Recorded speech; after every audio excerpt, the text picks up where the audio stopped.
Welcome, Liz. Thanks so much for coming on Moms Don't Have Time to Read Books to talk about your amazing memoir, The Price of Admission: Embracing a Life of Grief and Joy. Thank you for having me. Oh, it's such a pleasure.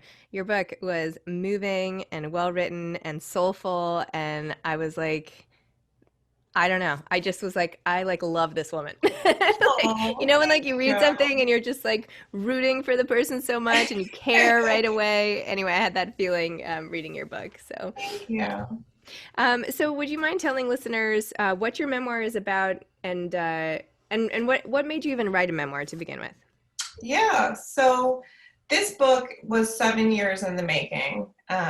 And the book that got published is probably like the fifth iteration of this book. So it was a process. And and what happened, I think, is so in the book I talk about the loss of my mother. And we lost her after a struggle with addiction and mental illness, and uh, she was bipolar, and eventually she committed suicide.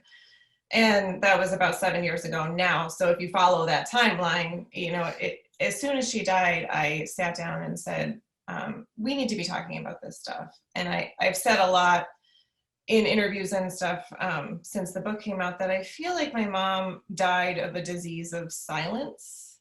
When we live in this society where we don't talk about these things, we don't do a very good job of dealing with addiction and loss and grief and mental illness as a society, and we didn't do a good job as a family. So when she died, the very first thing I did was sit down and start writing, because I really believe that we need to be talking about this stuff. And that includes my own story, which of course is woven in through the book. So we talk about my mother, but I also talk about my own struggle with an eating disorder and my own suicide attempt when I was younger, and my own struggles with depression and anxiety. So I think these are universal themes that we need to be doing better telling the truth about. That's amazing. And so many of the scenes here were crystal clear, as if you were like living them then, like the scene in the elevator and like the scene with your daughter in your tummy, and like they were just so clear. So are you the type of person who was journaling or recording these along the way, or do you just have an amazing memory? Well, I think maybe it's somewhere in between those two things. Um, I don't know if you watch The Office, but there's that when Pam and Jim are getting married and they do that little like mental camera thing, where there's these moments and you just kind of know that these moments are something bigger than they're feel like in the actual when you're living them. And I think, like, especially if you're a writer, but probably if you're any sort of creator or artist at all, you look at your life as you're living it through that lens a little bit. And so there are these moments, I think, that seem sort of ordinary, and then you go, oh, this is going to mean something later on. I know those moments. I do. I know those moments. Well, there were so many passages that I wanted to, at least flag because I thought they were so beautiful. I loved this part. You said, and this is probably how you titled your book, but I've come to realize that the true lie the darkness tells is one of omission. The darkness doesn't tell you how pain is simply the price of admission, and it's a steal, really, a bargain. One I will pay 100 times over, excuse me, for the simple pleasure of a beautiful sunrise, or a mug of tea heavy in my hands, or another mile run, or a hug from a longtime friend, or the smile of, I'm going to cry, of a child across a crowded room, for the comfort of my soon-to-be husband's arm strung across my waist while he watched me sleep, for the moments when the darkness whispers its lies in the night, and I am able still to answer it with the only two words that matter: I'm here. Oh my gosh. Does that make you want to cry too? Hearing it again, it makes me want to cry. Well, hearing you read it gives me goosebumps. I think you should just read the book to me all day long.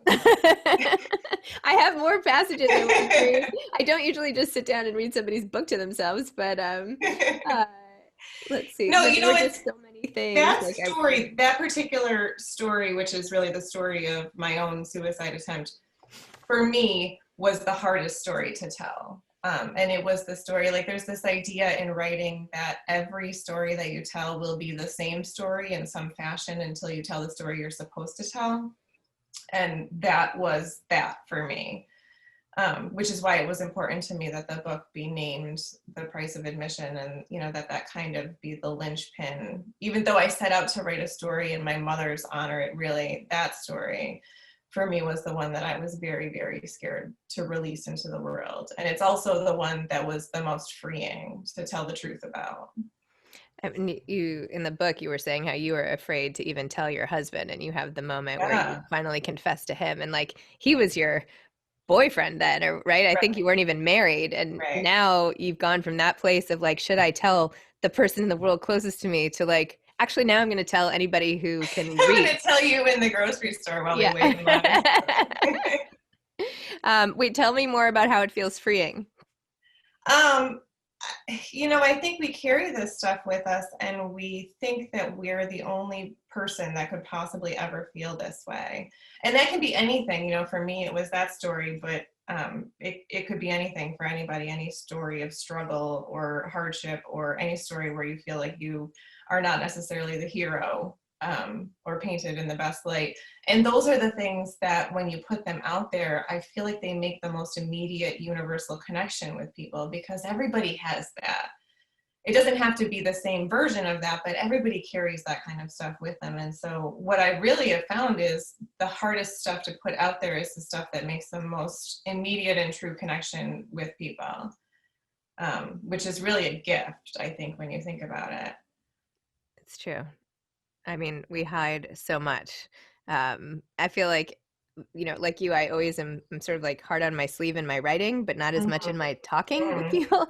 Um, and people have said like, "Oh, you're brave to write about this," and I'm like, "Well, it doesn't feel like bravery to me. It just feels like finally I can like get it out of my own head, to Yeah, for like, sure. and just like get it out. I don't know." And it Um, also, I feel like it cuts through a lot of that minutia. So, I have relationships with people that I've met as a result of writing, or I've met as a result of things they've put out on the internet. And we get to skip through all these preliminary layers because it's already there. mhm. We've already laid the baseline of, okay, we're gonna do this, and we're gonna be intimate, we're gonna tell our stories. Which for me, somebody who's introverted and not really good at that whole small talk minutia stuff, that's also a self-serving gift. So I mean, I hear you, and I get that too, that whole, oh, you're so brave to be putting this out there, but in many ways I'm doing it for myself just as much as I'm doing it for the rest of the world. Yeah.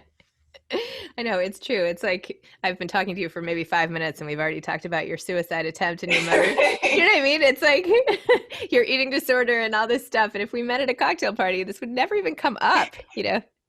I mean, obviously, this is a different format and I'm interviewing you for a reason, but I want to read just one more part. Uh, I didn't know it then, of course, but it was the last. This is when your mom calls you after you were stuck in the elevator.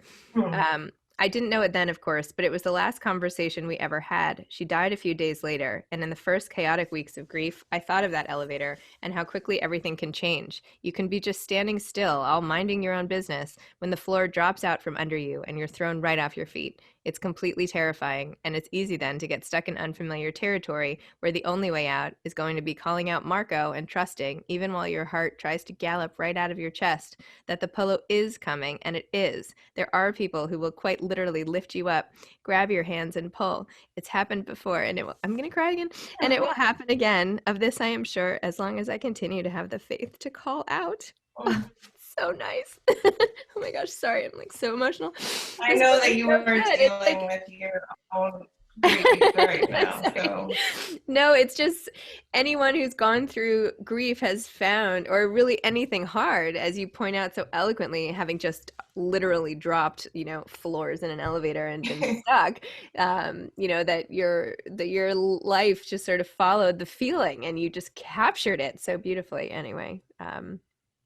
Especially because you were 36 weeks pregnant in the elevator. Oh my gosh.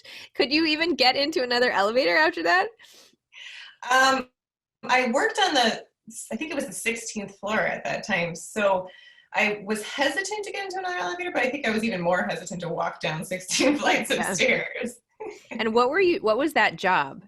Like, what were you Um, doing in the office building? I was a computer programmer. I still am a computer programmer, although I don't work in that building anymore. But yeah, it's a very, very opposite of writing professional life that I have. Wow.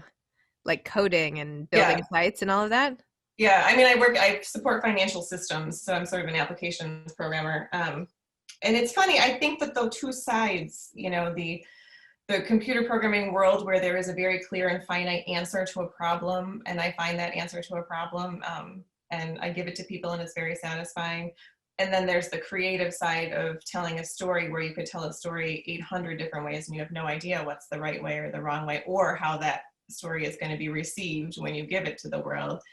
Um, and they sound like very opposing ideas, but they do a really good job, I think, of balancing each other out. Wow, that's really interesting. How amazing you have both sides of your brain. I only have one. I only I only have one of those sides. So, you know. Amazing. Tell me about a little bit more about the eating disorder piece of your story, if you don't mind, and how you told in the book about going to an inpatient facility with a much older woman named Tina, and how that was sort of a warning flag for you that you would not let yourself become that person when you got older. But tell me about your sort of not getting over it, but how you worked, how you found your way through that mess, and what lingering effects do you still wrestle with today? Sure. So the active part of my eating disorder was really, I mean, we're going on over 20 years ago now, when I was 16, 17, 18. And I was anorexic primarily with a little bit of bulimia in there in the later stages. And at the time, there really just wasn't the treatment options that there are now. And thank God that there are now. I think that's important. And I've done some work with some agencies, and I'm excited that that is happening finally. But at the time, we just kind of all were shepherded into a, you know, treatment facility, which was a generic place where they treated addiction, suicide attempts, eating disorders, anything where you needed, where you weren't safe, being home by yourself. And I had a roommate who was also an eating disorder patient, and she had to be in her, I think, 50s maybe, which to me at the time was ancient because I was a teenager. And to see her struggling, honestly, in the same way that I was struggling was so, it was such, like you said, a wake up call to me, because I really had thought, okay, well, I'm dealing with all this crap now because I'm young and I don't know what I'm doing. But I mean, by the time I'm in my 50s, I will have figured everything out and everything will be fine. And to realize that that wasn't just a given was kind of jarring and scary. And I credit that moment really more than any therapy session or treatment that happened, as kind of an impetus to really start pursuing getting better and getting healthy. Now, getting better and getting healthy was a long, convoluted process. It probably is for anybody, but especially then when we didn't really have a lot of options as far as treatment. And I think anybody who's ever lived with an eating disorder would tell you, you don't ever really get away from that completely. You know, I would never stand here and say I'm totally healed. It's still something that lingers in the background all the time. But I've had to develop a much healthier relationship with my body, especially through 4 pregnancies, and raising children, and especially, not to generalize, but raising daughters, teenage daughters who are starting to deal with some of the same ideologies that haunted me then.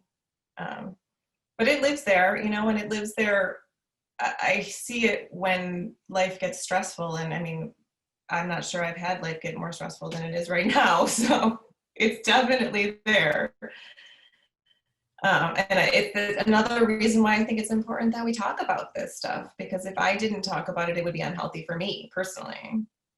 Yep. So do you still get therapy? Like, do you still have like things in place to make sure you don't sort of slip back into? I don't actively, bless you.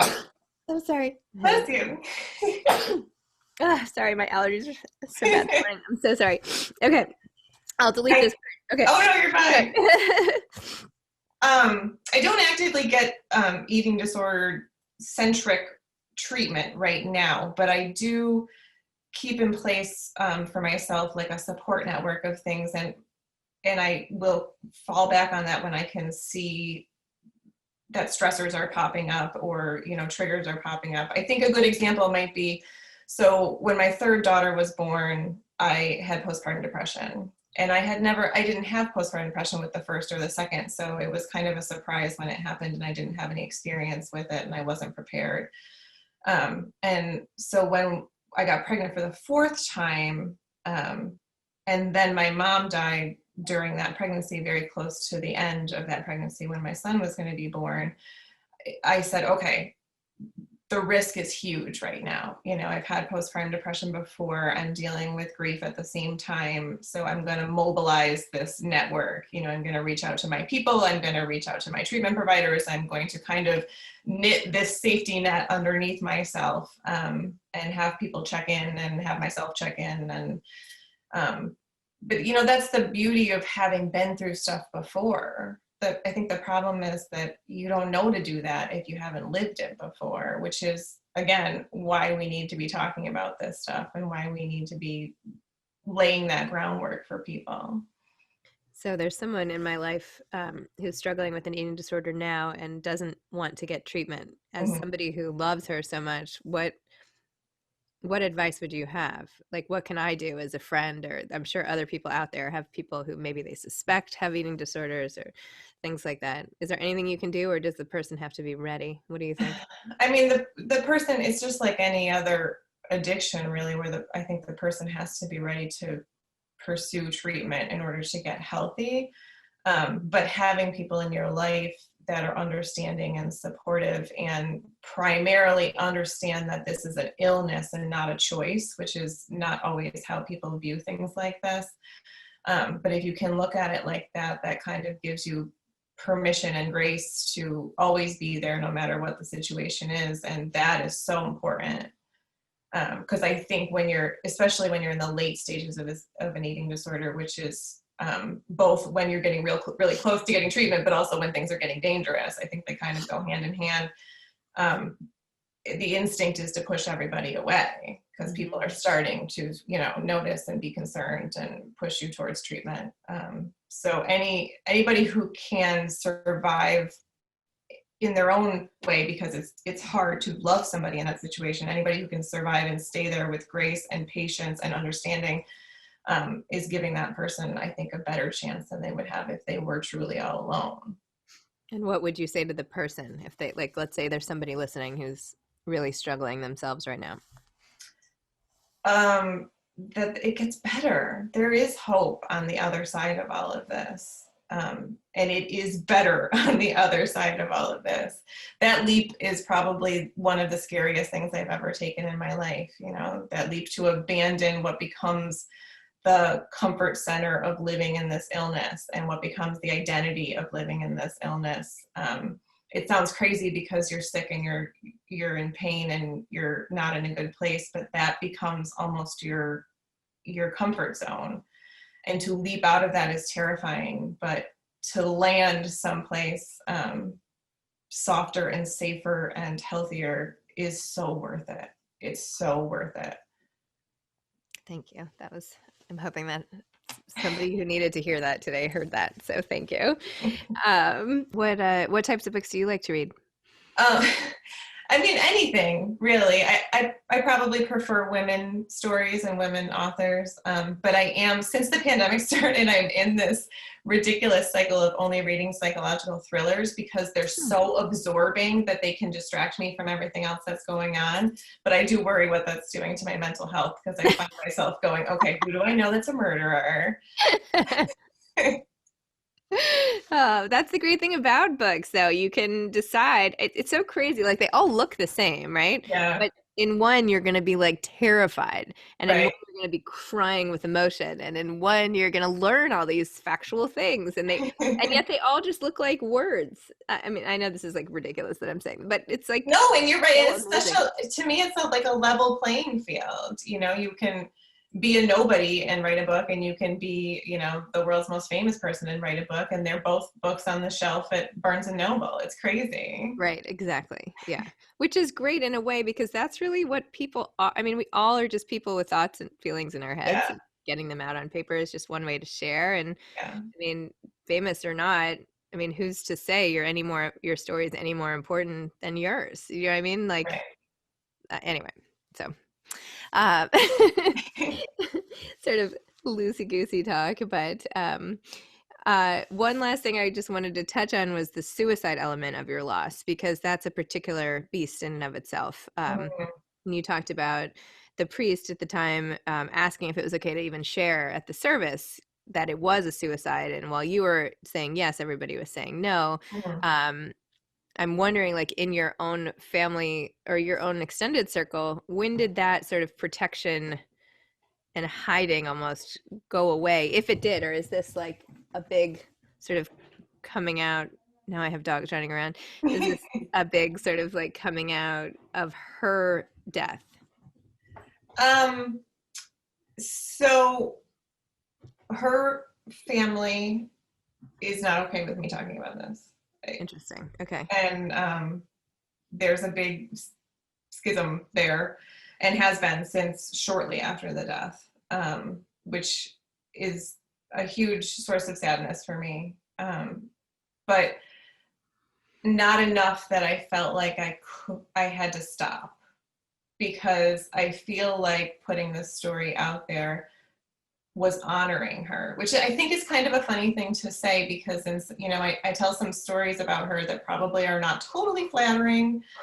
But my mother, despite all of her faults, despite the fact that, she would wake up in the hospital after us calling 911 and her going in an ambulance intoxicated and say, "Did the neighbors see?" I think she would have wanted the end of her life to help save somebody else's life. I truly, truly believe that. And, without getting into all sorts of frou-frou stuff, our relationship didn't end when she died. And I have full confidence that she supports this book and this story and the work that I've done. And I wouldn't be doing it if I didn't believe that. But to specifically address what you're asking, I mean, I know we do not do a good job talking about suicide. We don't do a good job talking about death in general. And suicide is a whole nother level. And then grieving a suicide is a whole nother level, because it takes you a while to get to where you would start if you just thought, I don't want to say just, if you had lost somebody in a more natural fashion.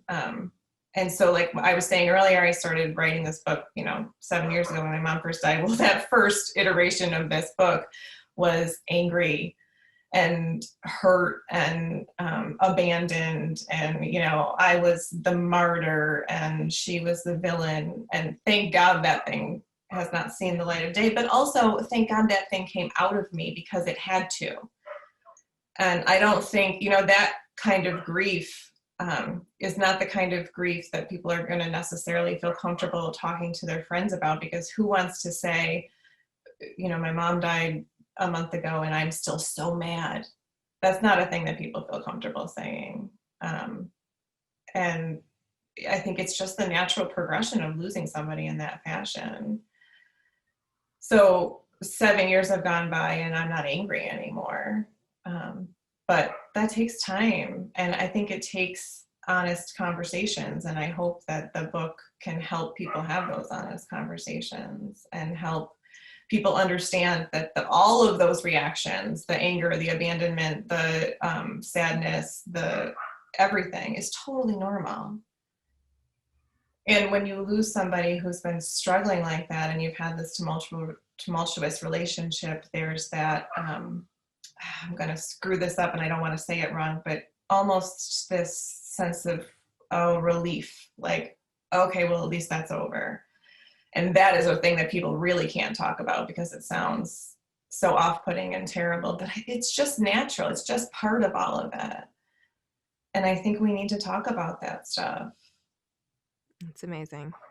I hope you're thinking of starting, if you haven't already, and I just don't know about it. I don't know, some sort of bigger, I don't know, way of spreading, like a movement about what you're talking about, because Yeah. you need it. You need to like be the leader of this movement. I do, now that the book is out there and that work is done, I really do want to start doing some community work in this realm, because my story of having been a suicide survivor myself and then losing my mother to suicide, I think gives me the ability to see it from both sides and to speak to both sides in sort of a unique way. And I think I want to encourage more people to be having these conversations. I should introduce you. So I'm on the board of the Child Mind Institute. It's for children's mental health, and also to help reduce the stigma of mental illness. And it's Mm-hmm. more for childhood, issues, everything from anxiety to depression to, everything. But maybe you could reach parents that way, or you could reach Yeah, the children who are struggling and tell your story to them. And, well, anyway, for if you're sure. interested, Yeah, no, that would be great. offline about it. But Yeah. just trying to think of good channels for you to be able to use that are already existing, as opposed to having to put your own community together to get the message out. Anyway, Yeah. not that this is my job, but okay. Last question: what advice would you have to aspiring authors? Oh, right. Right. Button chair. Right. Um, it's funny. I did a podcast yesterday, and the host asked me, so how was the experience of writing this book? And I'm like, oh, it was the worst thing in my life. Which doesn't sound like much of an advertisement for writing, but I think that's how you know it's what you're supposed to be doing, is that it is just so unbelievably hard and exhausting and consuming and all in. Like I remember going to bed at night and falling asleep, and then I would wake up an hour later just with chapters like flying through my brain. And I think we all need to be telling our stories, and it's not about being trained as a writer or being a good writer. It's about putting pen to paper and putting the story out there. I remember going to a book lecture when I was probably in my 20s, and I had always wanted to write, even though that wasn't my career. And the author, I can't even remember who it was, stood up and said, people are always coming up to me and saying I have a story inside of me. And she was saying that she found that offensive. Like, nobody comes up to a surgeon and says I have a surgery inside of me, but they come up to writers and say they have a story inside of them. And it's funny because I think my reaction to, now that happens to me, people come up to me and say, what would your advice be to write? Or, I want to tell this story, or they tell me their story. And I think the fact that people are constantly coming up to me and saying they have a story inside of them is the best part of all of this. There's nothing more universal than the fact that we all want to be heard, and we all want to relate, and we all want to have that community. It's beautiful. Wow. Well, this has been really inspiring, and I hope that we stay in touch. And I'm just like so happy to have met you. Oh, thank you so much. Thank you for your beautiful book, Price of Admission. Everybody go pick this up. Anyway, thank you. Thank you for coming on the show. Oh, Okay. Bye, Liz. bye. Thank you.